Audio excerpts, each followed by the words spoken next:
السلام عليكم ورحمة الله وبركاته، ازيكم عاملين ايه؟ يا رب ان شاء الله تكونوا بخير وتكونوا في احسن حال دايما يا رب. النهارده معاكم الكشك الصعيدي من اوله لاخره من الالف للياء.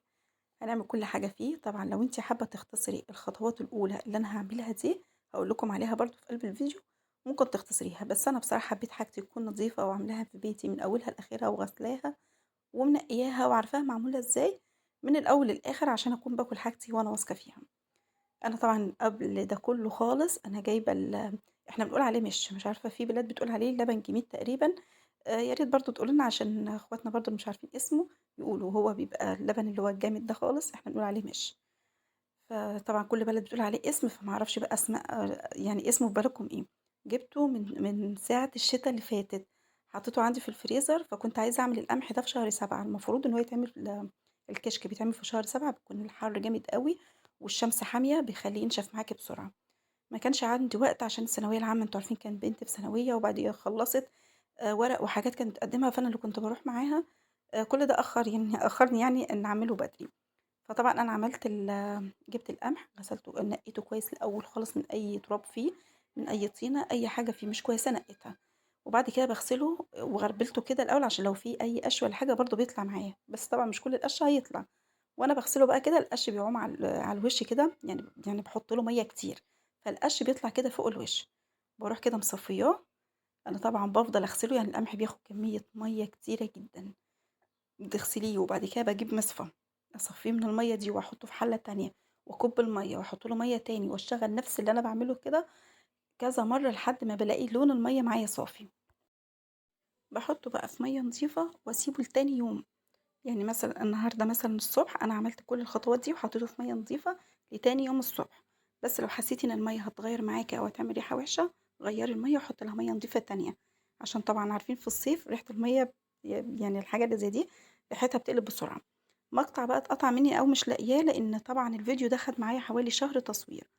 اللي هو تاني يوم بقى لمّا قعدت أسلق القمح، حطيت بقى مَيّة على البوتاجاز وحطيت فيها القمح اتسلق زي ما بتعملي البليلة.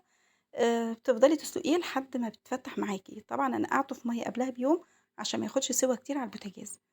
زمان كانوا بيولّعوا بوص وحاجات وكانوا بيعملوا القمح ده، فطبعًا ما كانش في غاز ولا ده كلّه، فكان عادي، كان ممكن طول النهار يفضلوا يعملوا البليلة دي. طبعًا عشان دلوقتي إحنا الأنبوبة هتخلص وأنبوبتين علشان القمح ده يستوي، فطبعًا مش هينفع، فعشان كده بلّيته الأول قبلها بيوم وبعد كده ولّعت البوتاجاز، ما خدش وقت بقى معايا.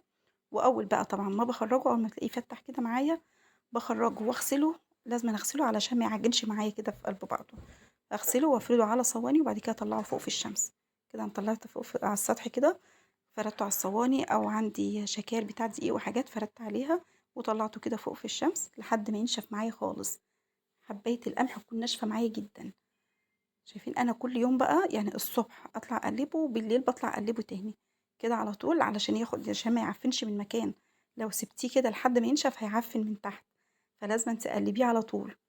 حتى شايفين لسه برضه كان لسه النهار مش كان الصبح بدري يعني شوية كده. أو باجي بالليل بقى أروح مغطّياه، لازمًا بالليل أغطّيه عشان ما فيش أي حشرات تمشي عليه.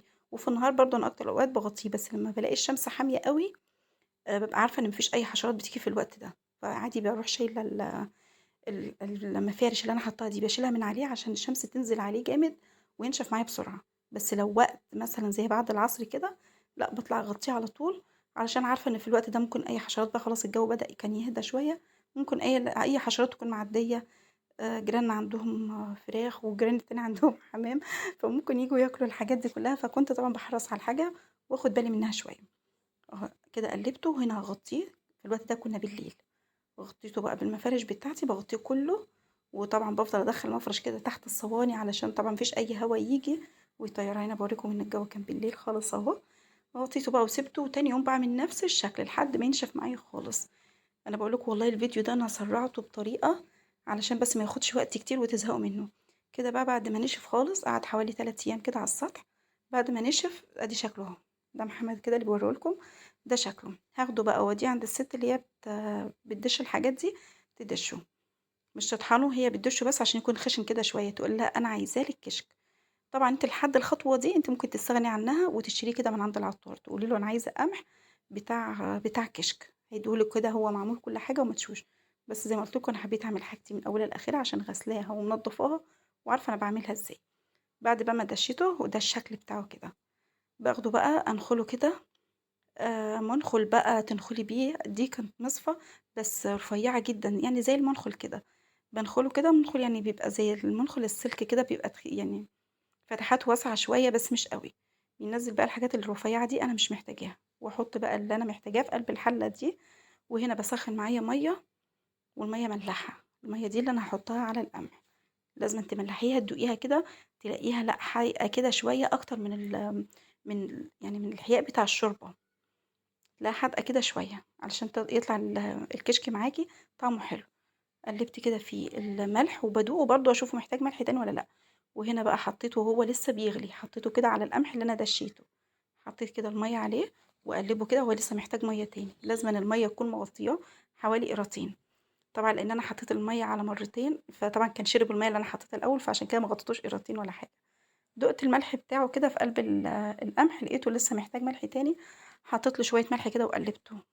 هاغطّيه بقى واسيبه لتاني يوم، يعني مثلًا عملت الخطوة دي مثلًا ساعة المغرب مثلًا كده، باجي تاني يوم الفجر أعمل بقى الخطوة التانية، كده تاني يوم أهوّة، أروح بقى حاطة عليه يعني مش يوم سليم، يعني مثلًا حوالي 12 ساعة، 14 ساعة حاجة زي كده، مش سِبتوش يوم سليم يعني ولا حاجة.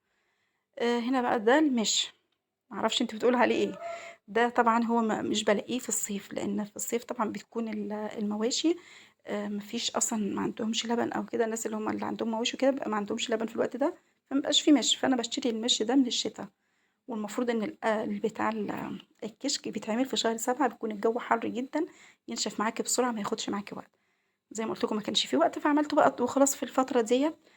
باخد بقى المِش ده أصفّيه، أحُط له مَيّة، هو ده تقيل جدًا، في مِش بييجي خفيف مش باحُط له مَيّة، بييجي خفيف خالص، بس طبعًا خسارة بقى الخفيف ده مش هيقدر معاكِ مصلحة. سألت بقى السِت قُلت لها: "أنا عايزة 5 كيلو مِش." ادّتني ال5 كيلو مِش، فقُلت لها: "طَب المِش ده أجيب له قمح قد إيه؟" قالت لي: "ال5 كيلو مِش هتحُط لهم 7 كيلو قمح." أنا كنت جايبة طبعًا سلقت 8 كيلو عشان أولادي كانوا هياكلوا شوية، فكده خدت 7 كيلو على ال5 كيلو مِش دول، يبقى ال5 كيلو مِش حاطط لهم 7 كيلو قمح. عايزة تعملي بقى قلّلي بقى كده شوية وشوفي بقى كل حاجة تاخد قد إيه. هنا حطيت لهم بقى في قلب الكشك كده، طبعًا بعد ما صفيت المِش خالص عشان لو في أي قشاية أي حاجة مش كويسة باشيلها، وطبعًا المِش ده أنا باجيبه من عند واحدة تكون كويسة جدًا وحاجتها نضيفة. خلاص كده بقى حطيت له شمر وكمون وشطة وملح وحبة البركة، حطيت له كل حاجة منهم معلقتين ونُص، الأول حطيت معلقة وبعد كده كل ما أدوق والاقيه محتاج تاني باحط له، حطيت معلقتين ونُص. وهنا بقى لازمًا تحطيه في حاجة تكون stainless مش ألمونيوم، بس لازمًا تعجنيه، شُفتوني وأنا باعجنه كده، لازمًا تعجنيه بالطريقة دي علشان كل القمح يشرب من قلب المِش اللي إحنا حاطينه. باحطه في قلب حاجة stainless مش ألمونيا، ما ينفعش حاجة فيها ملح كتير وتحطيها في حاجة ألمونيا، حطيته في الحلة الstainless دي وغطيته لحد تاني يوم، يعني برضه زي ما قُلت لكم لو الخطوة دي أنا عاملاها على المغرب أو يعني مش تاني يوم، تاني يوم برضه 12 ساعة مثلًا كده، يعني مثلًا كنت تقريبًا عاملاه ساعة المغرب، تاني يوم الفجر، الوقت كده كان بعد الفجر، صليت الفجر وجيت قطّعته بالطريقة دي، يعني كنت عاملاه تقريبًا المغرب وتاني يوم صليت الفجر وجيت قطّعته، ممكن تقطّعيه بمعلقة. أنا باقطّعه بقى زي ما كانوا بيعملوه زمان، الكشك اللي إحنا اتعوّدنا عليه، اللي كان بيتعمل زمان كانوا بيعملوه بالطريقة دي. أنا بصراحة باحب أي حاجة بتاعة زمان بتفكّرني بأيام زمان باحبها جدًا، فباحب أعمل زيّهم. كانوا بيحطّوه على إيدهم كده ويروحوا مقطّعينه بالإيد التانية، أي شكل بقى أنتِ عايزاه مش لازمًا زي ما أنا ما باعمل، زي ما قُلت لِك ممكن تعمليه بمعلقة، بس قطّعيه كبير شوية لإن بعد ما تحطّيه في الشمس هينشف معاكِ خالص يعني الواحدة اللي أنتِ مقطّعاها كبيرة دي يعني هتكِشها هتبقى نُصّها. باخد كده كمية وأقطّعها، أنا قطّعتها على صينية لإن الناس اللي هُم الفلاحين بيقطّعوه على حاجة زي قَش، أنا مش عارفة هُم بيسموه إيه، هي قالت لي على اسمه بس والله مش فاكراه، مش عارفة قالت غاب تقريبًا أو حاجة زي كده، بيبقى قَش رفيّع كده شوية بيقطّعوه عليه، أنا طبعًا ما حبيتش بصراحة يعني ما حبيتش أجيب القَش ده، هي قالت لي: "لو حبيتِ تاخديه إحنا بنقطّع عليه ويدّوه لأخواتهم يعني وكده ويفرّقوه لبعض وبعد ما يخلّصوا يروحوا لامّينه تاني وراكنينه." أنا قطّعت على الصواني اللي عندي وكان عندي شكاير بتاعة دقيق كنت غاسلاها، قطّعت عليها شوية، الأفضل إنِّك تقطّعي على الشكاير زي ما أنا ما قطّعت على الشكاير دي. إنما بصراحة اللي على الصواني غلّبني شوية وأنا باقلّبه، على الشكاير بيبقى سهل معايا، كده أهو أنا طلّعته، طبعًا في الوقت ده كان كمية دبان، كان طبعًا يعني كانت دلوقتي كده بعد ما قطّعته وخلّصته، كان برضه لسه الصبح بدري، كان بقى الدبان أول ما لقيني بقى مطلّعة الكشك، طبعًا أنا زي ما قُلت لكم جيراني عندهم طيور، ففي دبان طبعًا عندهم، أول ما أطلّع الكشك بصّيت لقيت الدبان جه عليه كتير، بقيت واقفة عايزة أصوّره لكم وعمّالة أهش الدبان اللي هييجي عليه، غطّيته برضه وهو لسه طري، المفروض ما يتغطّاش وهو طري علشان ينشف معايا بسرعة، غطّيته وهو طري عشان الدبان. تاني حاجة لازمًا تاني يوم على طول لازمًا تقلّبيه، كل يوم تقلّبيه، بس يعني كل يوم مش القمح وهو لسه قمح كده كنت باقلّبه الصبح وبالليل، ده لأ، يوم وتروحي مقلّباه، علشان ما يعفّنش معاكِ، لو سِبتيه وما قلّبتيهوش هتيجي تقلّبيه تاني تلاقيه عفّن، لازمًا تقلّبيه من الجنب ده للجنب ده، تفضلي تقلّبيه لحد ما تلاقي الكشك نشف معاكِ نهائي خالص، نشف جدًا، عشان كده باقول لكم في شهر 7 هينشف معاكِ بسرعة. أنا كل الخطوات اللي أنا عملتها دي خدت معايا حوالي شهر، لحد الكشك ما طلع بالشكل ده، أنا عشان كده كنت عمّالة أدوّر على المقاطع بتاع الفيديو لحد ما كنت بالاقي حاجة بالعافية. بعد ما نزّلته من فوق حطيته بقى كده في صينية عشان أحمّصه، التحميصة دي عشان ما تخلّيش يسوِّس معاكِ. الحمد لله من من حظنا الحلو لقيت جارتي بتخبّط عليَّ أنا لسه منزّلة الكشك من فوق علشان أحمّصه، لقيتها جايبة لي ذرة، بتقول لي: "ذرة خضرا أهي اشويها، خديها اشويها يعني لينا وكده."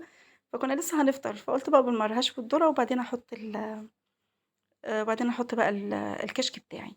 بعد ما شويت الذرة طفيت بقى الشُعَل خالص وهدّيت النار اللي تحت جدًا، هدّيتها جدًا عشان يتحمّص معايا كويس وما يتحرقش. حطيت بقى أول صينية وكل ما باخرّج صينية كده أقلّبها على الجنب التاني وأحطها تاني، وبعد كده أفضّي الصينية وأحط غيرها. فضلت كده لحد ما خلّصت كمية الكشك اللي عندي، وبصراحة الكشك ده بينفعنا كتير جدًا، يعني لو في مطرة كتيرة وما حدش عارف يطلع يشتري أي حاجة من الشارع، بتكون حاجتي في بيتي وباستخدمها، بتبقى جميلة جدًا وما فيش أي حاجة عندي بالحمد لله باحطها في التلاجة مش بتبوظ، باحطها كده زي جرادل أو حاجة باحطه في التلاجة، وأدام حمّصه كده إن شاء الله مش هيبوظ، بس أهم حاجة لازمًا يكون ناشف معاكِ جدًا من الشمس، ما تجيبيهوش يكون لسه طري من النُص، هيعفن معاكِ وهيسوّس بسرعة. ويا ريت تمشي على الخطوات دي وإن شاء الله يطلع معاكِ أحلى كشك وأجمل كشك. ويا رب يكون الفيديو عجبكم ما تكونوش زهقتوا مني، مع ألف سلامة، سلام عليكم.